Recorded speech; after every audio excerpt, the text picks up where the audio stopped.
are listening to the Balancing Act podcast. Here's your hosts, Jamie Wonko and Joe Vitale. Okay. Hey, we are officially recording. Yes, we are. Hello and welcome to the Balancing Act podcast. Apparently, we are. How are you, Mr. Vitale? I am good. So last night I decided I'm going to watch, because you put me on to The Righteous Gemstones. I'm like, I'm going to do this. I'm going to watch a couple more episodes. So I'm on it. And then we all know, Jamie, Elizabeth Wonko, that I am a loud talker. Especially when I am on a meeting such as this one, and my wife will always yell at me. So my wife was on a meeting, and I was like, you know what? She's talking a little loud. She had her headphones in. I'm going to go watch this in the bedroom. And I fell asleep at 7:45. early night for you. And that was the end of my night. So good yeah, for you. I mean, when you need to sleep, you sleep. That's what your body tells you. I am well rested. I have a lot of energy today. So, let's do this. All right, well, calm down. Yeah. You know what? Calm down just long enough for me to tell you that our season 3 here at the Balancing Act podcast is brought to you by our presenting sponsor, Teachers Insurance Plan. Check out their website for more information and to get a quote. Teachers Insurance Plan, auto insurance that brings exclusive educator savings and exceptional customer care to New Jersey and Pennsylvania educational employees. Well, that is just amazing. That is amazing. Your sleep, the insurance company, our guest today. Yeah, and our guest today. So, which I'm really excited about. Another friend that we met at the New Jersey Teachers Convention, which was really awesome. And if you didn't check that episode out, you definitely should, because I honestly think that might be one of the coolest things that we've done thus far. So let's bring her in. Hey, Stefanie Lachenauer.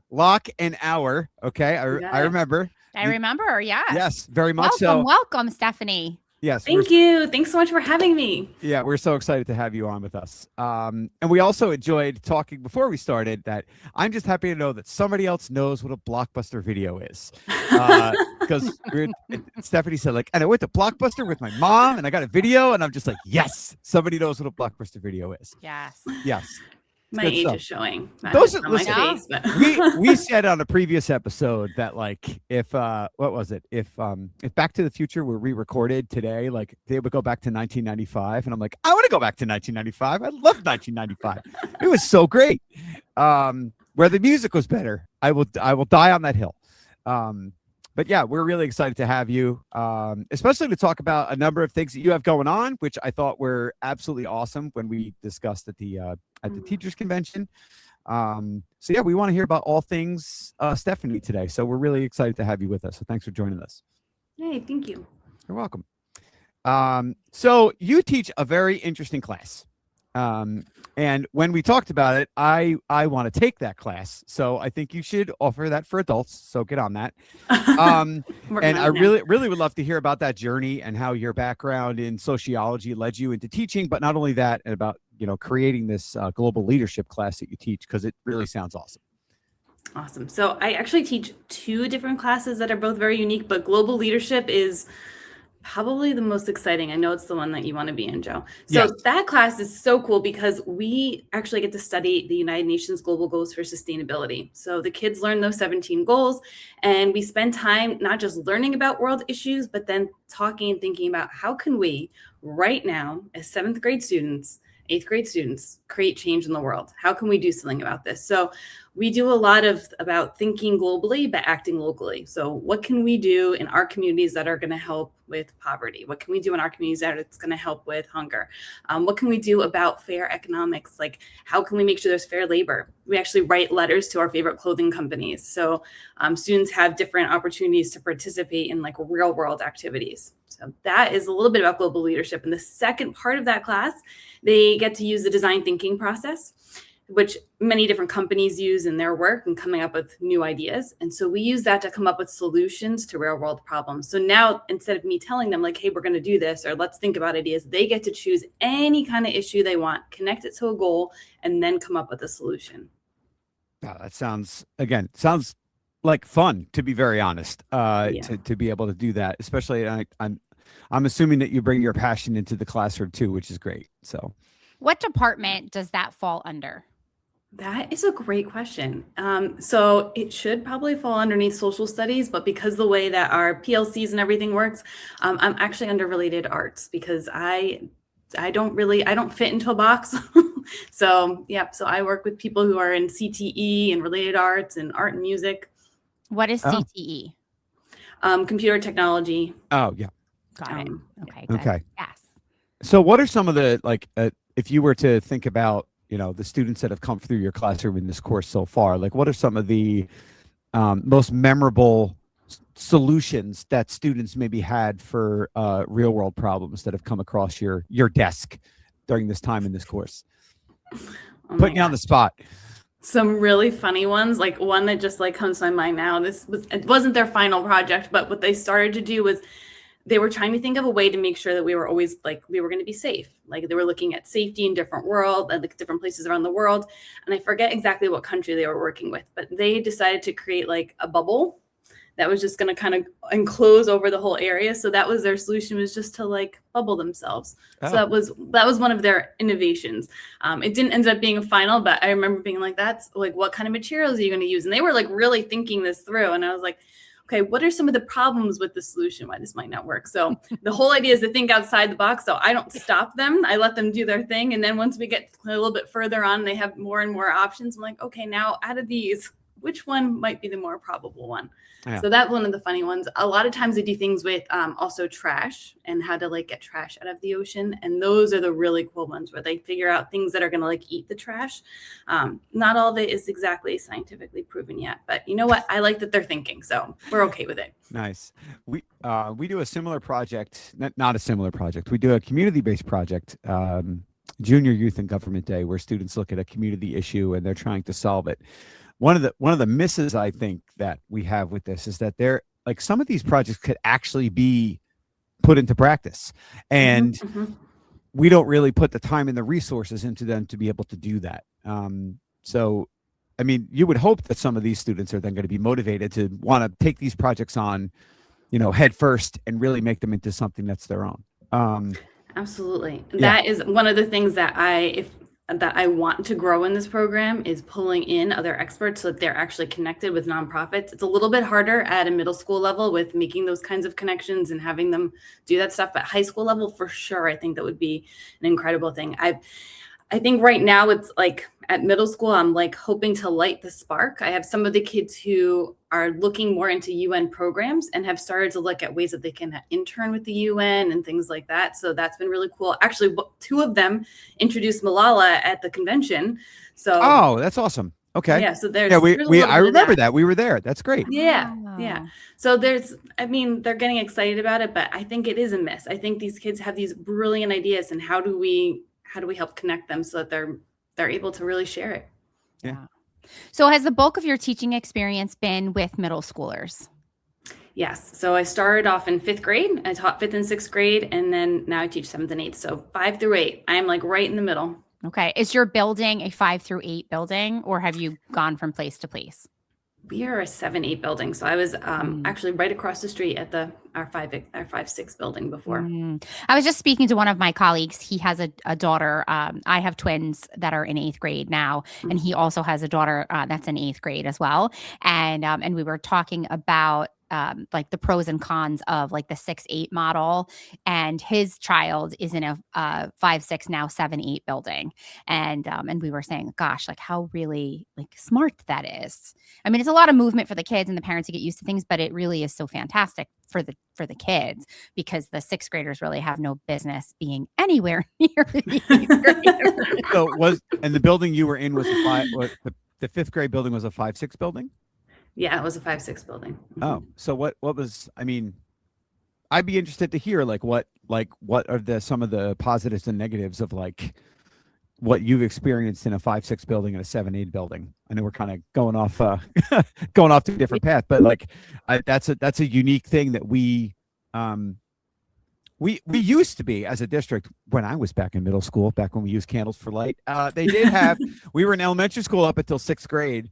And then middle school was 7th. It was like junior high, right? Yeah. Like 7, so then 8, yeah. I can't remember when. I think I was in high school when they changed it to 6, 7, 8. I think it was 1991 here. Yeah. Yeah, it's literally been like that ever Forever. since. Yeah. So what are some of the positives and negatives that you see with the 5-6/7-8 building?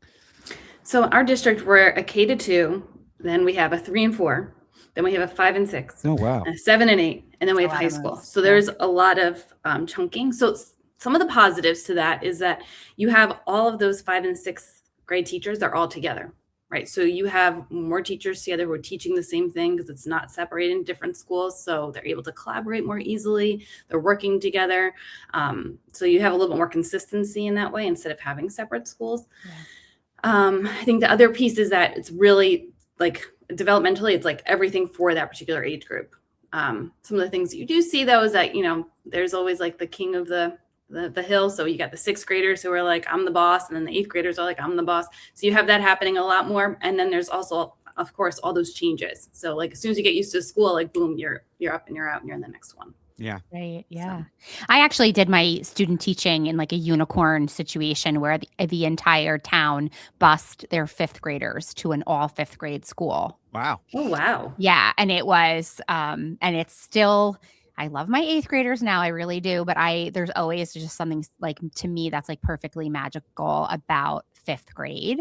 And it was, I thought it was fantastic. And it was like kind of an experience, get them on the bus, get them to sort of, get used to leaving their neighborhood schools and anyway, but it was, I loved that. But it's very rare to, to kind of have like that type of setup, but yeah. I taught 6th grade 1 year and I was like, no. So I go to my boss every year. It's like a running joke between the two of us and she's great. I have a great relationship with her. And I say like, when it's like, oh, what do you want to teach next year? And I always go in and I say, I teach 7th grade civics, which I really enjoy. But I do enjoy the 8th grade curriculum, which is world history. I just enjoy some of the activities that I do. I like the content. So I always talk about that. And our 6th grade is like a survey course for U.S. history, which I'm also passionate about. But I'm like, I will teach 7th grade. If you need somebody to do an 8th grade, I'm more than happy to change it up and, throw my hat in the ring. I said, but if you have me teach 6th grade, I'll quit. And which would not happen. But I'm like, I don't want to do it. They're like, no, I don't want to do it. The one thing I do love about 6th grade though, is like, you could say to us, like the 6th graders in our building, you could be like, hey, here's what I want you to do. I want you to take pitchforks and torches and I want you to go to Miss Lachenauer's class and I want you to burn it to the ground. And they'll be like, oh, okay, I'll go do that. Yeah. They're like impressionable and like, they still listen and they want to do things. Of course, we are not proponents of burning classrooms to the ground, but they're just still impressionable and they're cute. But like there is not that there's no place for them in the middle school, but like it's Jamie's nodding like it's completely different. I do wish that, and our district is large enough where they could make those changes if they wanted to. I think, right? They could start like busing students to other schools and doing 4, 5, 6, 7. Yeah, or 5, 6, 7, 8 schools around the district because we have, my goodness, we have 5 middle schools, 3 high schools, and I don't know what the number is of elementary schools because some have reopened and some have closed. What do we at like 18? I think maybe a little bit more than that. Like we have like school 29, which we don't have 29 schools, but like we've closed certain numbers and opened different ones. Yeah. I know we do have an all kindergarten school. So if you are bused for kindergarten, you are bused to that school for that year. And there are a few times where we used to have a program called Teacher in Charge. And when I was doing like some administrative stuff, like I subbed as an administrator in that building. And it is madness to have like all kindergarten. I mean, you're talking like 300 kindergartners that are all bused in. Oh my God. In one building. Yeah, they also have like special education pre-K 3 and 4 in that building as well. Yes, they do. That's right. Yeah. That's right. You're right. Yeah, because I have a friend that teaches there. Yeah, it's a lot. There's a lot of lunchtime is fun. It's a lot of Capri Sun opening and and ketchup packets. It's a lot of fun. But yeah, that's a big one.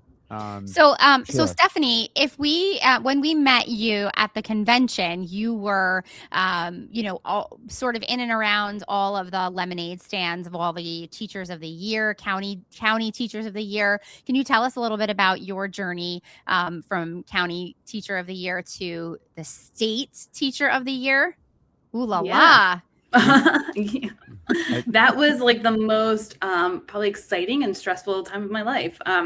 So when you get named County Teacher of the Year, you have this amazing opportunity to apply for State Teacher of the Year, which is really cool. It's a great time to like think about, what's important to you as an educator. Like, who am I as a teacher? What matters to me? And what message do I want to send? So from there, you get to video yourself teaching. It's 5 minutes uninterrupted. I teach middle school. 5 minutes uninterrupted. God knows what's going to happen in those 5. Like, are there 5 minutes when something crazy doesn't happen? So I was like, well, they're going to see the truth. Yeah. And that's just going to have to be fine. So I guess it was okay, because here I am. But so 5 minutes uninterrupted. And then you talk about that lesson, why it's important. And then the community piece of it. So like, how do you bring what you do out into the community? So I actually didn't do anything with global leadership for mine. I used my skills for success class for that. And then, after that, they tell you if you become a finalist. And when you're a finalist, then you get to deliver a keynote speech. And then you're in front of a room full of people in various educational backgrounds who ask you lots of questions. And you're like in the hot seat for a little bit. So it was really exciting and fun. Mostly after it was done, but it was a really fun experience. And then they surprised me at school. So I got an assembly, and thank God my principal at the time was like, look, we're having this assembly thing. You're going to speak for 5 minutes. Just say something about being, the County Teacher of the Year. It's not a big deal. So I at least had something in my mind and knew I was going to talk, because I was like so blown away. I think I would have just sat there and been like, So there's 21 counties. And then there's finalists. How many finalists do they narrow it down to do that? There's 4 through 6 every year. And I can't even remember if there was 5 or 6. I think there were 6 my year. Wow. Yeah. Okay. Yeah. And that's how you guys everybody seemed to really be like very connected to one another and really tight. So you must spend a lot of time together, like throughout that process. Yeah, through the process. And then all the county teachers, we all have like an organization together. So from our cohort and all the other cohorts. So we do different projects together. We do things at convention together, other things through NJDOE. So yeah, we like to be involved together. It's a lot of teacher leadership and also great camaraderie. So yeah. And you have like a new village of positive people who want to speak about and do great things on behalf of teaching, which is amazing, which is why I think Joe and I were so drawn to it, because, our entire vision for this podcast is to support teachers, show them, all the positive sides. And I think a lot of, the last few years, especially even here in New Jersey and throughout the country, it's been very difficult to be a teacher. Yes. It's been an uphill battle. So we wanted to have this space of, positivity and light for other teachers, by teachers that are actually still in the classroom. Because that's the other issue that we always have, is that there's people who come to speak to you and they tell you what it was like when they were a teacher. And 20 years ago. Yeah. Right. And then it's like, tell us why you left, except for our yearly episode where it is a airing of grievances, which is, you know what grinds my gears? We do an episode. Birthday episode. And she surprised me last year, because I was like, we really got to do that episode. And we were planning on doing one episode. And then she's like, hey, guess what? It's about to be your birthday. We're recording this today. And it was like, it was great. It was all the things, like people who don't say hello to you in the morning when you walk past them. That really grinds it's my favorite episode. I mean, we've done a lot of cool stuff, but that one always makes me laugh. Yeah. I love it. I love the positivity, but this is a balancing act, isn't it? We have to be able to air the grievances. We can't hold that stuff in. We got to let it out when it happens. So it's about both. Yeah. So you had the assembly. Oh yeah. Sorry. We show up and you make you start talking, or like then you walk into it and realize like they gotcha. Yeah, so we're in the gym and I'm like trying to get my kids to like sit, and it's like kind of awkward because like I don't know where I'm supposed to stand, and there's like cameras and stuff, and I'm like, this is like a thing. And I'm like kind of leaning against the wall, and I'm watching some of my friends like starting to like kind of walk away from me, and I'm like, oh, because the cameras, like they don't want to be in camera. So like, okay. So they announce the commissioner is there, and they announce that they, the Somerset County Teacher of the Year, can you come on up and we want to give you a gift. And I was like, oh, I'm getting a present. Okay. Yay. Yay. So I get up there and of course, like, you're a little bit nervous. And when you have to open a present and people are watching, all of a sudden your fingers can't work. Like something happens biologically. And I just I was like, oh, I can't open anything. And of course it's like 2 seconds, but it feels like 20 hours have gone by. So the commissioner is now like opening the package for me. And now I'm like looking down. I'm like, cool, it's a plaque. And then I'm like reading it. And I'm like, oh my God, the plaque has my name on it, but it also says state teacher. Oh, wait a minute. But I thought, I got it? Because I didn't think I got it. So I just stood there like, there's actually a picture of me with my hand on my heart, like with my jaw dropped. And I looked over and there was a banner that had my name on it. The previous state teachers were there. I was like, oh my gosh. That's awesome. So that was, yeah. And then I was like, okay, I know I need to talk. When do I talk? Like, I want to enjoy this moment, but I know I'm supposed to do something. Like, what's the order here? Like, I don't know the flow. That's great. I love that.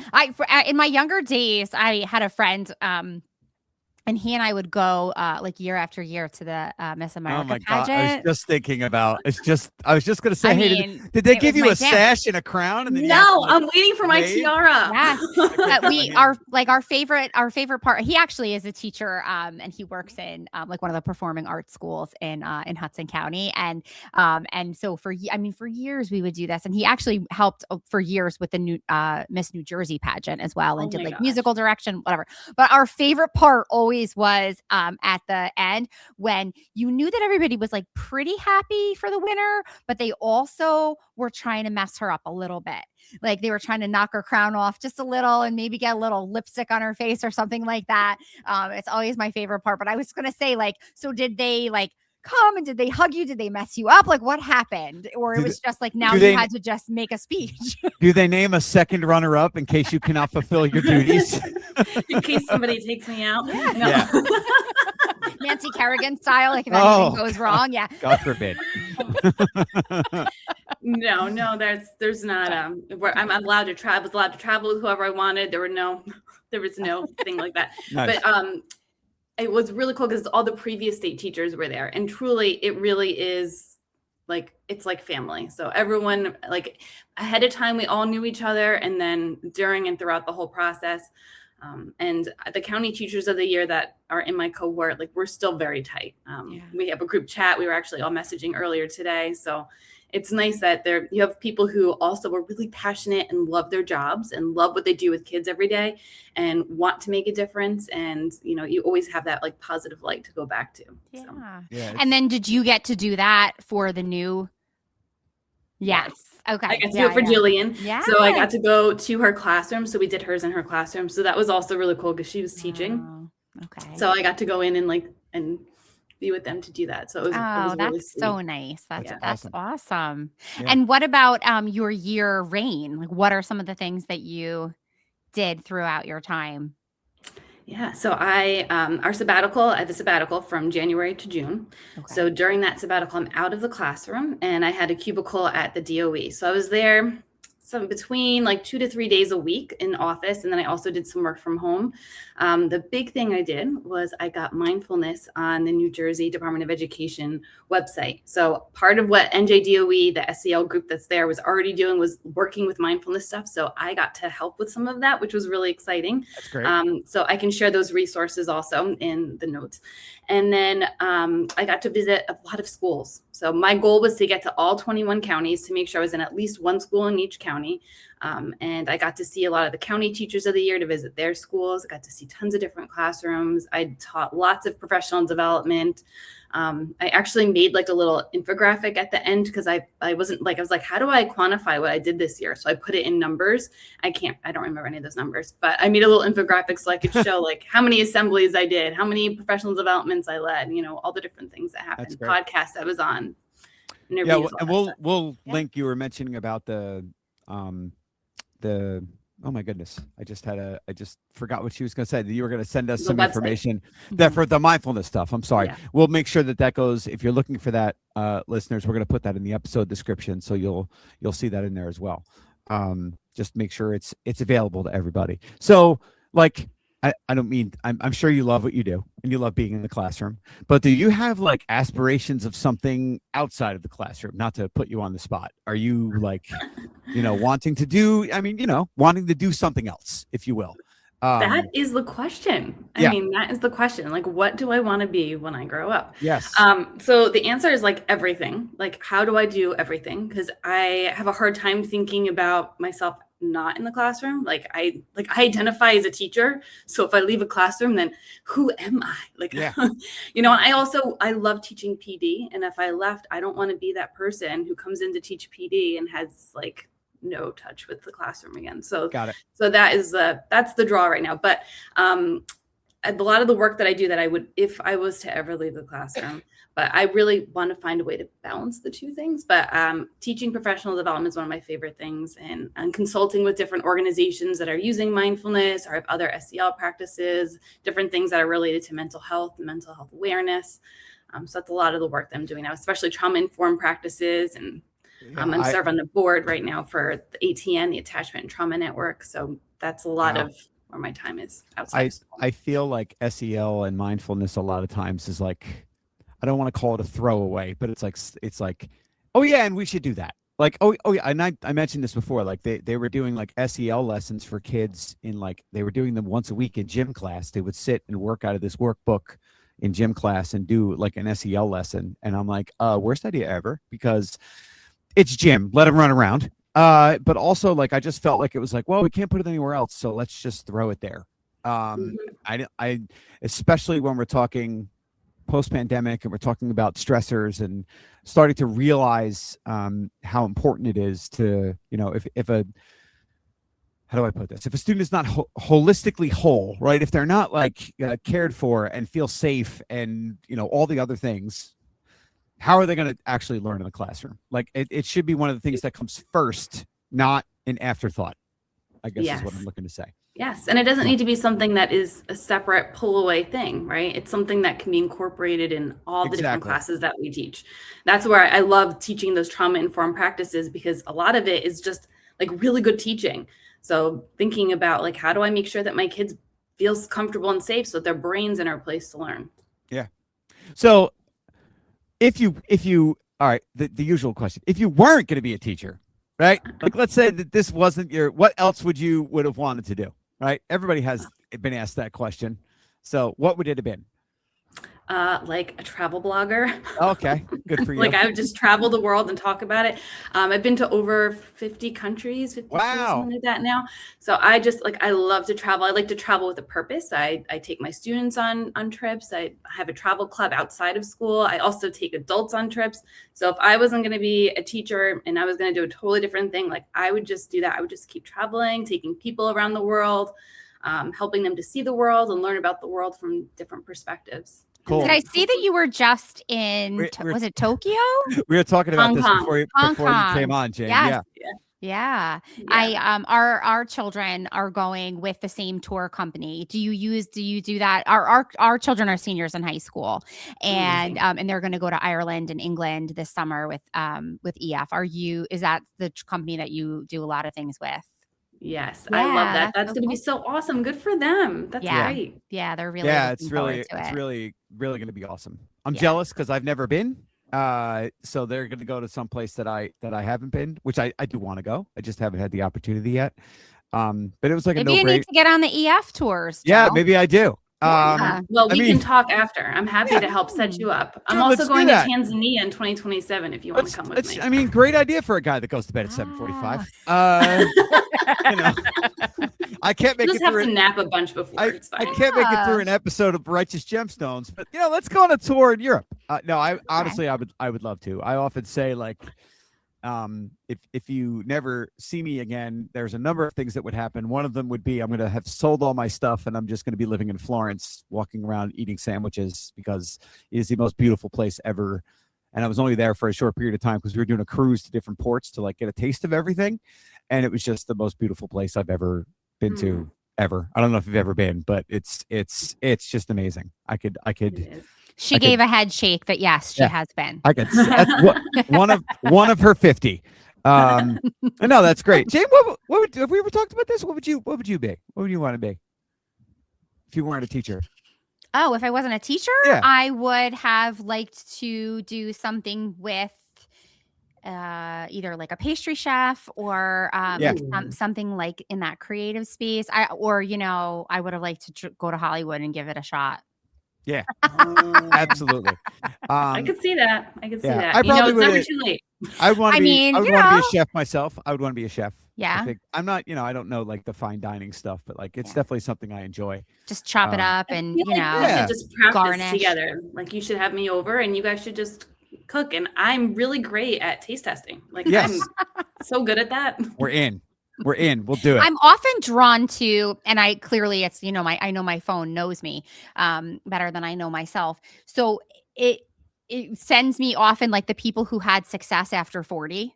Like, don't worry, like this person, it's like you're away and, and I get that a lot. And it's like, yes, you are right, phone. But then I also go to bed at 7:45. So it's like, no, yes. I can't do it. As part of the New Jersey chapter of the We Do Not Care Club, as we know. Yes. Yeah. I think it's difficult in teaching because you are somewhat locked in that way of you can't really, I'll be back in an hour, or like, I'm just gonna, there isn't any of that happening. And because it is just really just so exhausting by nature that, it is hard sometimes to, that's what Joe and I have talked about, like the podcast being like such a great space for us because it really gives us something, there's like that age old question of like, what will you give birth to? And I just think it is like, you go through these phases where it's like, yeah, I do need to give something and put it out into the world.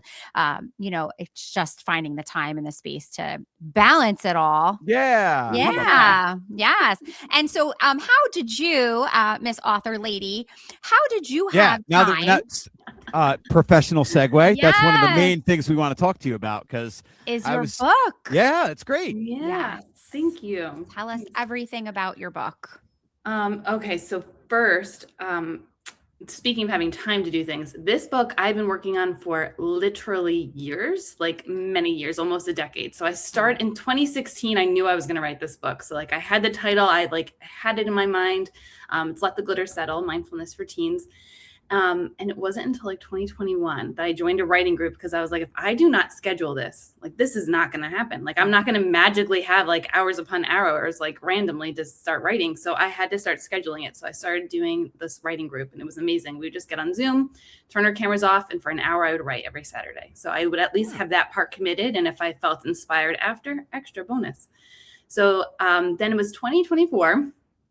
The summer 2024, as I was applying for, it was all the Somerset County and a Teacher of the Year stuff was happening. And I was like getting ready to like, it's almost done. It's almost done. Like I'm in the final editing. It's almost done. And as soon as I got named state teacher, I was like, all right, back to the back burner. Like I can't, like there's too many other things happening right now.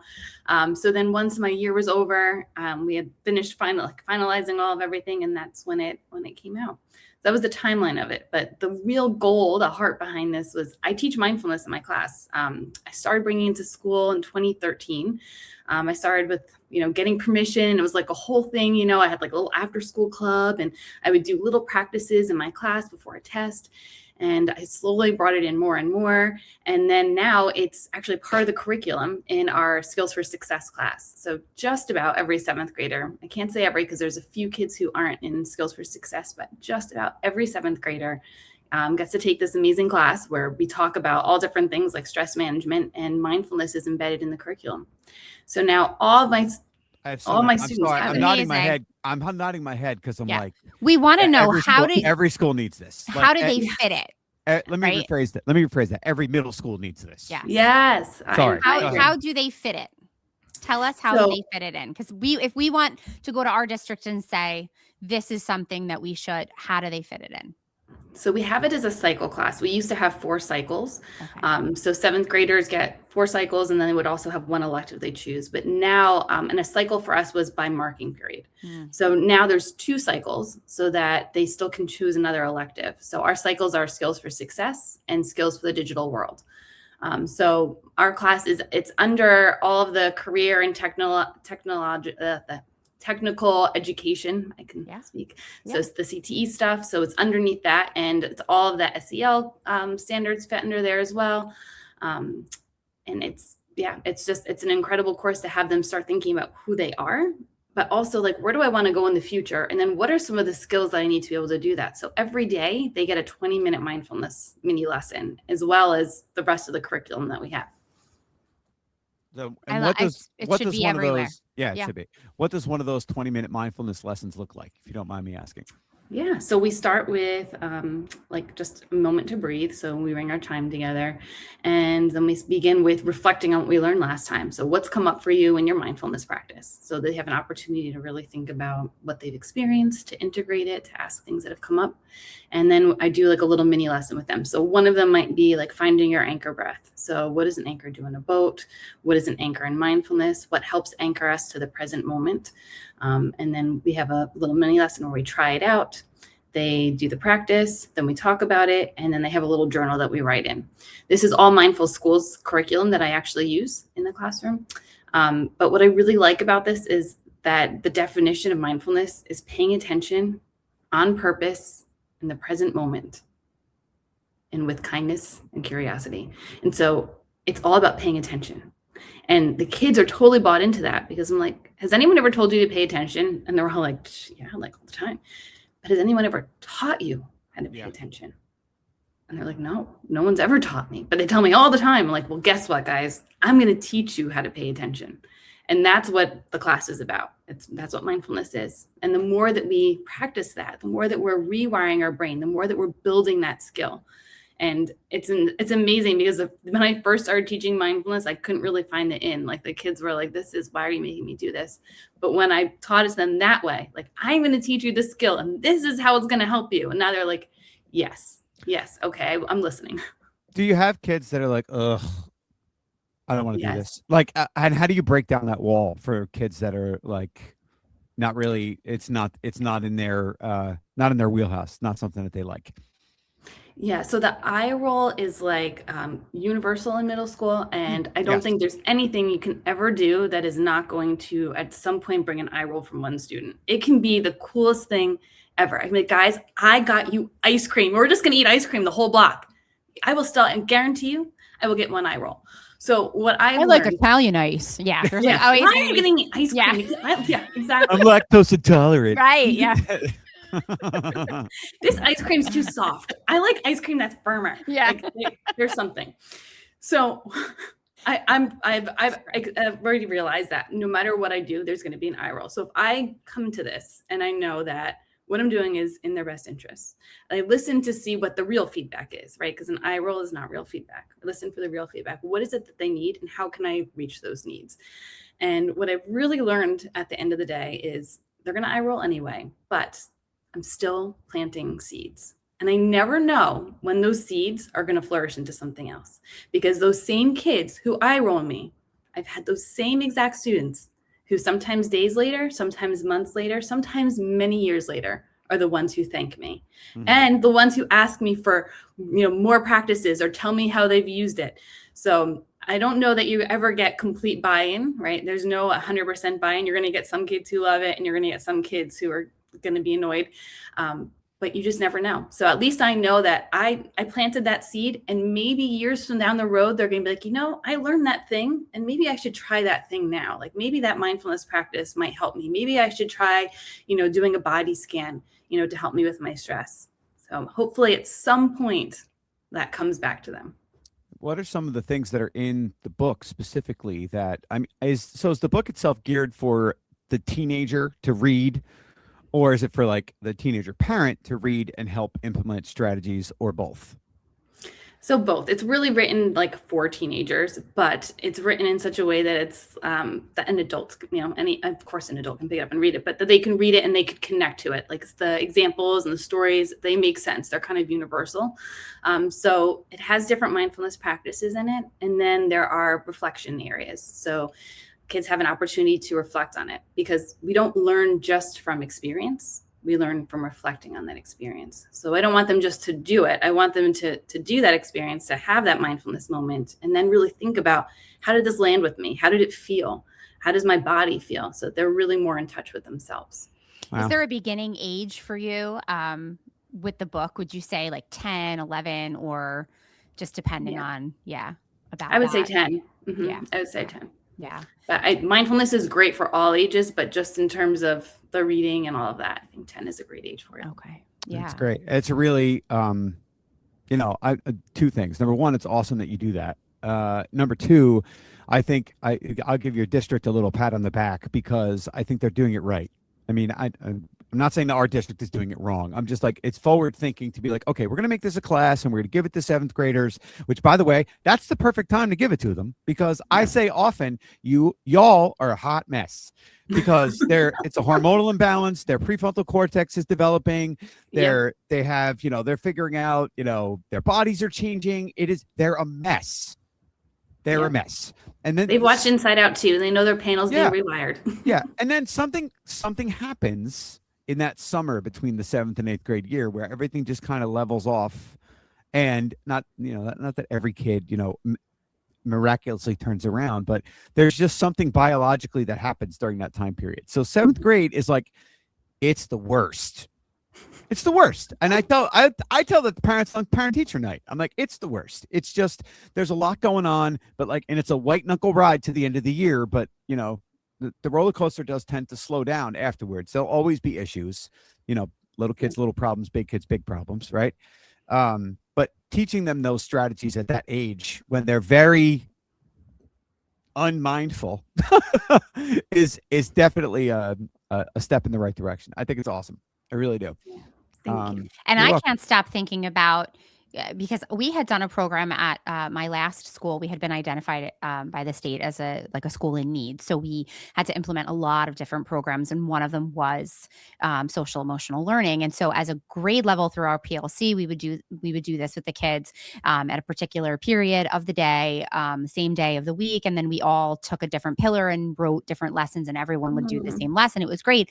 What I've never heard before in all of my reading and talking and exploring about mindfulness was something that will genuinely stay with me is the curiosity and kindness, because that is such that is so important. And I've never heard the way that you said that definition. It's, my gosh, with kindness and curiosity. Yes.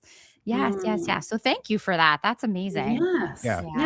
Kindness, of course, being a key concept, right? We're trying to. They just have to be reminded of that sometimes. Yeah. Because, they had it when they were 5 and they ran in and gave the teacher a hug, so and they were so excited to get to school. They just forgot. So that reminder is such an important thing. I think that's great.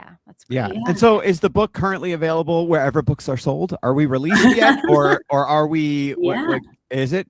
Yeah. It's out. Yep. So it's on Amazon. You can get it from Amazon.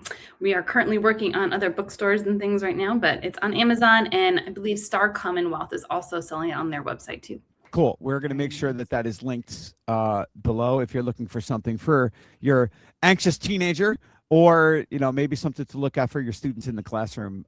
Please definitely give that a look because I haven't read it yet, but I definitely want to. Yes. Or anyone who might need, a little practice in kindness and curiosity. Yeah. Like the whole planet pretty much right now. Okay. Anyway, not to be topical or to make political statements. Stefanie, thank you very, very much for joining us today. Hey, before you go out and drive to go and buy that book, you need to make sure that your auto insurance is up to date. So season 3, professional segue. Season 3 is brought to you by our presenting sponsor, Teachers Insurance Plan. Make sure you check out their website, which we have linked in our episode description. Teachers Insurance Plan, auto insurance that brings exclusive educator savings and exceptional customer care to New Jersey and Pennsylvania educational employees. Stefanie, I appreciate you being here so much. Joe, I appreciate you too. Yes, Stefanie, I appreciate you as well. You. Yeah, I appreciate you guys. This is so much fun. I love hanging out with you. Yeah, it was awesome to get you on the show. And I knew when we met at the teachers convention, I was like, yep, we got to have her on. She's got too much going on here. Yeah, I almost couldn't speak to you at the convention. I was like starstruck. I was in awe. Your pantsuit, like the books, all the things. And so I had to prepare myself today. Get it together, Jamie. And I thought talk to Stefanie and normal. a special shout out I just want to give to you because she made me laugh for a variety of different reasons. I think it's your friend who was like I don't know if she was I don't know if she was your strong man or your security or your assistant. I don't know what she was. But I tried to get her on camera, and she's like, "Nope, hell no, that didn't happen." She was not having it. No. I was like, "Next year, we'll get you next year." She cracked me up. She was great. But no, it also goes to show you surround yourself with great people, and you can really get some positive messages out. So, we love it. Thank you very much for joining us today, Stefanie, and we'll see everybody next time on the Balancing Act podcast. Bye. Thank you. Look for the Balancing Act podcast every week on your favorite podcast platform. New episodes drop every Tuesday. Thank you for being a part of our audience. We appreciate you.